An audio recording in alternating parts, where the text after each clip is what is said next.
17वीं शताब्दी में मुगल साम्राज्य भारतीय उपमहाद्वीप के एक बड़े भूभाग पर प्रभावी था। दक्षिण भारत के दक्कन पठार से लेकर उत्तर में अफगानिस्तान और कश्मीर तक फैले मुगल साम्राज्य के सबसे क्रूरतम शासकों में से एक औरंगजेब की दृष्टि असम और उसके आसपास के क्षेत्रों पर भी इस्लामी राज्य की विजय पताका फहराने की थी, जो वीर हिंदू अहोम साम्राज्य का भाग था। मुगलों के छक्के छुड़ाने और उनके साम्राज्य विस्तार को रोकने के लिए भारत के उत्तर और पश्चिम क्षेत्र के दो महान हिंदू योद्धा हुए, जो थे महाराणा प्रताप और शिवाजी महाराज। लेकिन सुदूर उत्तर पूर्व भारत में भी एक महान योद्धा हुए, जो अहोम साम्राज्य के सेनापति भी थे, जिन्होंने असम और पूरे पूर्वोत्तर क्षेत्र में मुगल साम्राज्य के विजय रथ को न सिर्फ रोका, बल्कि इस क्षेत्र में मुगल साम्राज्य द्वारा आंशिक रूप से अपने नियंत्रण में लिए गए क्षेत्रों को भी उनसे वापस छीन लिया। वह महान योद्धा था लाचित बरफुकन। असम के शिवाजी कहे जाने वाले लाचित बरफुकन, जिनका मूल नाम लाऊ लाचित था, 24 नवंबर वर्ष 1622 को लाचित का जन्म अहोम सेना के कमांडर मोमाई तमुली बोरबरुआ के यहाँ वर्तमान असम के गोलघाट जिले के बेतियोनी में हुआ था।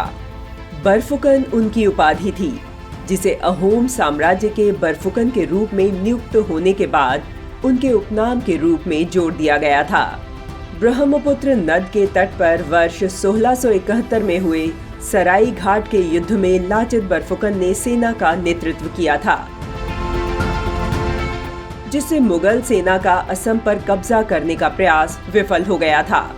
इस लड़ाई को एक नदी पर होने वाली सबसे बड़ी नौसैनिक लड़ाई के रूप में जाना जाता है, जिसमें मुगल सेना की हार और अहोम सेना की जीत हुई। लाचित बरफुकन के जीवन और रणनीति से प्रभावित होकर भारतीय नौसैनिक शक्ति को मजबूत करने, अंतर्देशीय जल परिवहन को पुनर्जीवित करने और नौसेना की रणनीति से जुड़े बुनियादी ढांचे के निर्माण की प्रेरणा ली गई। लाचित बरफुकन ने मानव शास्त्र और सैन्य कौशल की शिक्षा प्राप्त की थी। उन्हें सर्वप्रथम अहोम स्वर्गदेव के ध्वजवाहक का पद सौंपा गया था, जो कि किसी महत्वाकांक्षी कूटनीतिज्ञ और राजनेता के लिए पहला महत्वपूर्ण कदम माना जाता था। ब्रह्मपुत्र नद के तट पर सराय घाट की लड़ाई में मुगलों पर विजय के लगभग 1 वर्ष बाद प्राकृतिक कारणों से लाचित की मृत्यु हो गई थी।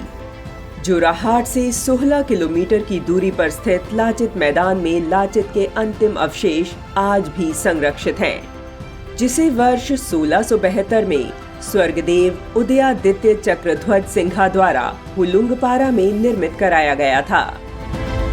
ऐसे महान वीर योद्धा की जयंती आज भी असम में लाचित दिवस के रूप में मनाई जाती है। इसलिए राष्ट्रीय रक्षा अकादमी के सर्वश्रेष्ठ कैडेट को लाचित बरफुकन स्वर्ण पदक प्रदान किया जाता है। इस पदक को वर्ष 1999 में बरफुकन की वीरता से प्रेरणा लेने और उनके बलिदान का अनुसरण करने के लिए रक्षा कर्मियों हेतु स्थापित किया गया था।